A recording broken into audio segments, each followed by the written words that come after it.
दोस्तों 2002 में Christopher Nolan के डायरेक्शन में बनी इस फिल्म की कहानी एक आइलैंड में हुए 17 साल की लड़की के मर्डर के बारे में है। पर कहानी में ट्विस्ट तब आता है जब इन्वेस्टिगेशन करने आए दो में से एक डिटेक्टिव मारा जाता है।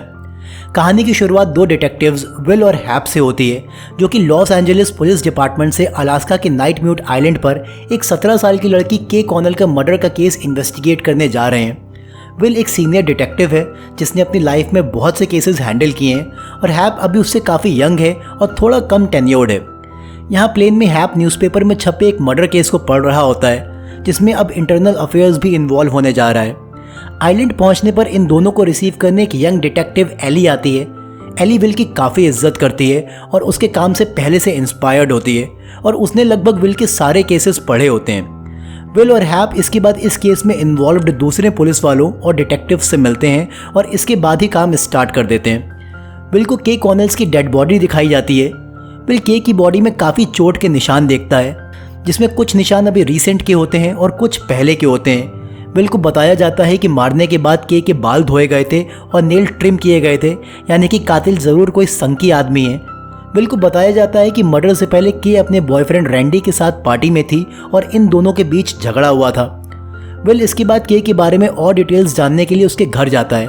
विल को यहाँ पर के और उसकी बेस्ट फ्रेंड तानिया का फटा हुआ फोटोग्राफ मिलता है। विल को के वार्डरोब में एक डिज़ाइनर ड्रेस मिलती है जो कि दिखने में काफ़ी एक्सपेंसिव है। विल कहता है कि इतनी एक्सपेंसिव ड्रेस रैंडी स्टूडेंट होते हुए अफोर्ड नहीं कर सकता है, मतलब कि इस मर्डर में के का मिलना जुलना किसी दूसरे इंसान के साथ भी था। इसके बाद विल और हैप दोनों अपने होटल के रेस्टोरेंट में बैठे होते हैं और यहाँ विल और हैप की थोड़ी अनबन हो जाती है, क्योंकि हैप जिस मर्डर केस के बारे में प्लेन में पढ़ रहा था वो उसका और विल का ही केस है, जिसमें विल ने मुजरिम को सज़ा दिलवाने के लिए सबूतों से छेड़छाड़ की थी। हैप विल से कहता है कि वो उसके खिलाफ गवाही देगा क्योंकि उसके बीवी बच्चे हैं और वो जेल में नहीं जाना चाहता है। विल हैप से कहता है कि अगर उसने ऐसा किया तो फिर वो कातिल छूट जाएगा और फिर देखा देखी दूसरे केसेस भी रीओपन होंगे, जिससे बाकी कातिल भी छूट सकते हैं। पर हैप विल की बात नहीं मानता है। विल इस बात से काफ़ी अपसेट हो जाता है और बिना खाना खाए ही अपने रूम में चला जाता है। इसके अगले दिन विल के की बॉयफ्रेंड रैंडी को पूछताछ के लिए उसकी क्लास से बाहर बुलवाता है, जहाँ विल को तानिया भी क्लास में बैठी हुई दिखाई देती है। विल और हैप रैंडी से पूछते हैं कि के पार्टी के बाद कहाँ गई थी, तो रैंडी कहता है कि उसको इस बारे में कुछ भी नहीं पता है। और जब विल उससे पूछता है कि क्या के का किसी और के साथ भी अफेयर था, तब रैंडी यहाँ पर बदतमीज़ी से बात करने लगता है। विल उसको साफ साफ समझा देता है कि मुझे नहीं पता के का खून तुमने किया है या नहीं, पर के की बॉडी में जो चोट के निशान पहले के मिले हैं वो ज़रूर तुमने ही दिए हैं और अब हम बहुत ही जल्द इसका पता लगाने वाले हैं, तो तुम बेटा अपनी लिमिट में रहो। इसके बाद विल को के का बैग दिखाया जाता है, जिसमें बाकी बुक्स के साथ वॉल्टर फिंच की लिखी अदरवाइज एंगेज करके क्राइम नॉवल भी होती है। विल इसके बाद के बैग को किताबों से भरकर उसी जगह रखवा देता है जहां ये बैग मिला था और हर जगह ये न्यूज़ फैलवा देता है कि के कॉनल का बैग अभी भी मिसिंग है और पुलिस उसे ढूंढ रही है। इसके बाद विल और बाकी पूरी टीम स्पॉट पर छुप कर बैठ जाती है और कातिल के आने का वेट करती है, क्योंकि विल को यकीन था कि कातिल ये सुनने के बाद बैग को यहाँ से हटाने ज़रूर आएगा।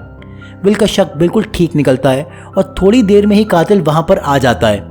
वो कातिल लेक पर बने एक घर में जाता है और विल और बाकी लोग उसे पकड़ने के लिए उसके पीछे जाते हैं, पर वो कातिल इनकी पकड़ में नहीं आता है, क्योंकि वहां घर के नीचे एक टनल बनी हुई थी और वो वहां से भाग निकला था। इसके बाद विल और बाकी सब यहाँ उस कातिल को ढूंढने लगते हैं, पर यहाँ पर फॉग बहुत ही ज़्यादा होता है, जिससे इन्हें आसपास ज़्यादा कुछ दिखाई नहीं दे रहा होता है। पर इतने में ही कातिल के केस में इन्वॉल्व्ड एक ऑफिसर के पैर में गोली मारकर भागने लगता है। विल कातिल के पीछे भागता है। यहाँ फॉग की वजह से विल को भी क्लियर दिखाई नहीं दे रहा होता है। विल सामने भाग रहे एक इंसान पर गोली चलाता है, पर यहाँ विल से गलती हो गई है। विल जब अब पास जाकर देखता है तो ये और कोई नहीं बल्कि उसका साथी हैप होता है। हैप को लगता है कि विल ने जानबूझकर उस पर गोली चलाई है, क्योंकि वो उसके खिलाफ गवाही देने वाला था, पर हैप कुछ ही देर में यहाँ पर अपना दम तोड़ देता है। विल के कुछ समझ नहीं आता है और उसको यही लगता है कि अगर वो सच बताएगा कि फॉग की वजह से उससे ये गलती हुई है तो कोई उसका विश्वास नहीं करेगा। कि बाद टीम के इकट्ठा होने पर विल सबको ये बताता है कि कातिल हैप को शूट करके भाग गया है। कातिल ने यहाँ पर विल के आने से पहले .38 mm की एक गन भी छोड़ी होती है, जिसे विल ने उठाकर अपने पास रख ली थी। इसके बाद एली को हैप के मर्डर की इन्वेस्टिगेशन करने का काम दिया जाता है और अगले दिन जब वो स्पॉट पर जाकर चेक करती है तो उसे .38 mm बुलेट की एक शेल मिलती है। इसके अगले दिन विल भी एक सुनसान गली में जाता है जहां वो पहले से मरे हुए जानवर पर दोबारा से .38 mm वाली उसी गन से गोली चलाता है और फिर उसकी बॉडी में से उस बुलेट को बाहर निकालता है। विल इसके बाद बड़ी ही होशियारी से हैप के पोस्टमार्टम में निकली .9 mm की बुलेट को .38 mm की बुलेट से रिप्लेस कर देता है ताकि किसी को यह ना मालूम चले कि उसके पास .9 mm का एक बैकअप वेपन भी है। विल को ये सब करने के बाद भी यहाँ नींद नहीं आती थी क्योंकि यहाँ अलास्का में इन महीनों में रात नहीं होती थी और विल को आंखों में रोशनी चुभा करती थी। साथ ही में विल को हैप के हेलुसिनेशंस भी आने लगे थे। विल रात रात भर जागा करता था पर उसकी नींद तब बिल्कुल आना बंद हो जाती है जब उसको कातिल का फ़ोन कॉल आता है और वो विल से कहता है कि मुझे पता है कि तुमने ही हैप को शूट किया था और हैप ने तुम्हारे सामने ही अपना दम तोड़ा था। मैं वहीं पर था और मैंने सब देखा था।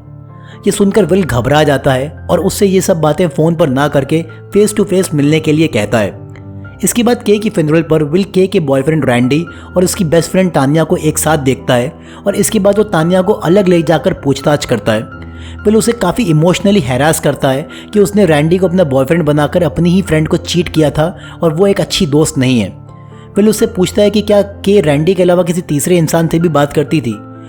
तान्या पहले तो नहीं बताती है पर विल के बार बार पूछने पर फाइनली उसको बता देती है कि वो एक लोकल क्राइम राइटर की किताबें पढ़ती थी और उससे मिला करती थी।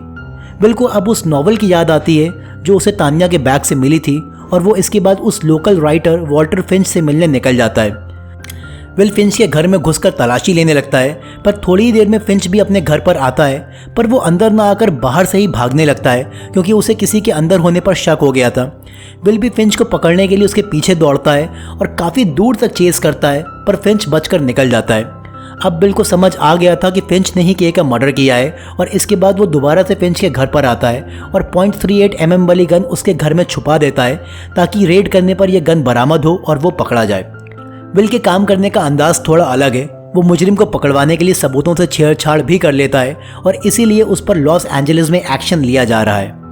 इसके कुछ टाइम बाद विल जाकर फिंच से एक फेरी पर मिलता है। फिंच उसे बताता है कि उसने ही के को जान से मारा है पर वो एक हादसा था, उसने जानबूझकर के को नहीं मारा है, ठीक वैसे ही जैसे तुम्हारे हाथों तुम्हारे अपने ही साथी हैप का खून हुआ था। फिंच उससे कहता है कि हम दोनों एक ही नाव पर सवार इंसान हैं और अच्छा ये रहेगा कि तुम मुझे बचाओ और मैं तुम्हें बचाता हूँ और विल इसके लिए मान जाता है। पर फिंच यहाँ विल से एक कदम आगे निकलता है और वो फेरी से बाहर निकलने के बाद विल को एक टेप रिकॉर्डर दिखाता है जिसमें उसने इस पूरी बातचीत को रिकॉर्ड कर लिया था। अब अगर विल अपनी बात से पलटने की कोशिश करेगा तो फिंच उसे फंसा देगा। इसके बाद फिंच रात में विल को फ़ोन लगाकर सच्चाई बताता है कि उसने क्यों के का खून किया था। वो कहता है कि उस शाम के रैंडी से फाइट करने के बाद मेरे पास आ गई थी। वो मेरे काफ़ी करीब थी। मैंने उसे किस करना चाहा पर वो मुझ पर ज़ोर ज़ोर से हंसने लगी थी। मैं पहले तो चुप रहा पर के की हंसी रुक ही नहीं रही थी जिससे मुझे इंसल्ट फील हो रही थी और तब मैंने उसे जान से मार दिया। इसके अगले दिन पुलिस वालों को भी बैग से मिली नॉवल के बेसिस पर फिंच पर शक होता है और वो उसे पूछताछ करने के लिए पुलिस स्टेशन बुलाते हैं। फिंच स्टेशन में आकर रैंडी को फंसाने के लिए झूठ बोलता है और कहता है कि उसने उसके पास एक गन देखी थी। अब ये समझ जाता है कि जो गन उसने फिंच के घर पर छुपाई थी वो उसने रैंडी के घर पर पहुंचा दी है ताकि रैंडी कातिल साबित हो जाए। विल यहाँ बहाने से भागकर रैंडी के घर पर जाता है और हर तरफ वो गन ढूंढने लगता है क्योंकि वो ये तो चाहता है कि फिंच ना पकड़ा जाए क्योंकि उसके पास उसका सीक्रेट है, पर वो ये बिल्कुल नहीं चाहता कि रैंडी बेगुनाह होते हुए भी कातिल साबित हो जाए। विल के बहुत ढूंढने पर भी उसको वो गन नहीं मिलती है पर इतनी ही देर में बाकी पुलिस टीम भी सर्च वारंट लेकर रैंडी के घर की तलाशी करने आ जाती है।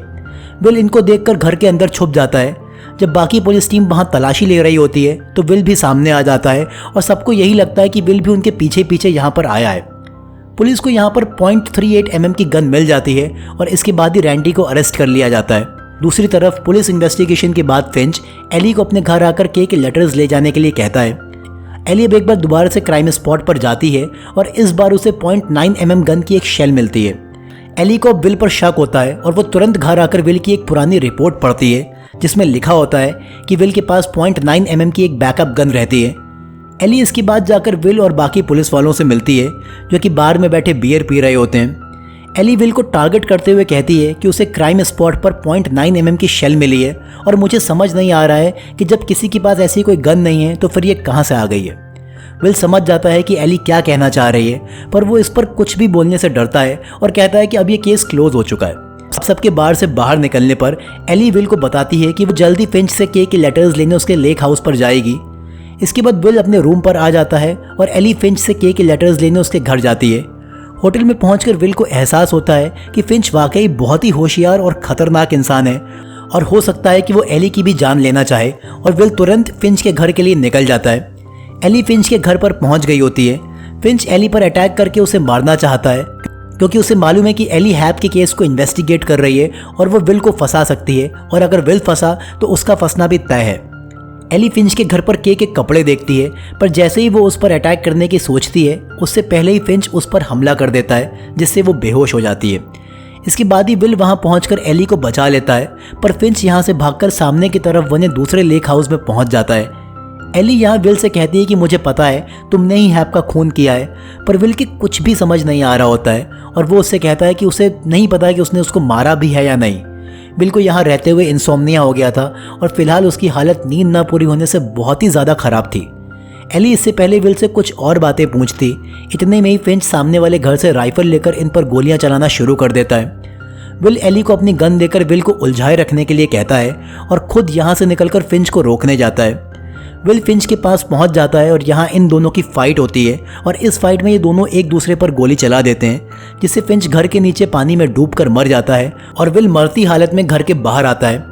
एली विल को 0.9 mm वाली बुलेट का शेल दिखाती है और पानी में फेंकने लगती है। विल उसे ऐसा करने से मना कर देता है और कहता है कि तुम अपने काम में ईमानदार रहो और मुझे अब हमेशा के लिए सोने दो, और इसके बाद ही यहाँ विल की मौत हो जाती है और एली 0.9 mm वाली शेल दोबारा से केस में रख लेती है, और इसी के साथ इस मूवी की कहानी भी यहीं पर खत्म हो जाती है। ये फिल्म क्रिस्टोफर नॉलन की बाकी फिल्मों से काफ़ी अलग है और पहली बार क्रिस्टोफर नॉलन ने एक रीमेक फिल्म बनाई थी। ये फिल्म 1997 में इसी नाम की सेम नॉर्वेगियन मूवी की कॉपी थी। इस फिल्म में विल का कैरेक्टर एक ऐसे इंसान के बारे में है जो एक अच्छा इंसान है, पर अपने आप को बचाने के लिए कितना भी नीचे गिरने को तैयार हो गया था, और उसमें और इस मूवी के विलन फिंच में कोई खास फर्क नहीं रह गया था, और यही इस मूवी का पॉइंट है, क्योंकि इस फिल्म में कातिल कौन है ये तो हमें बहुत पहले ही पता चल गया था। अगर आपको मेरा काम पसंद आया हो तो आप चैनल को सब्सक्राइब करिए, बेल आइकन दबाना बिल्कुल मत भूलिएगा, इस वीडियो को लाइक करिए, इस पर कमेंट करिए और शेयर करिए। फिर मिलता हूँ आपसे एक अगली कहानी के साथ, तब तक के लिए गुड बाय, टेक केयर।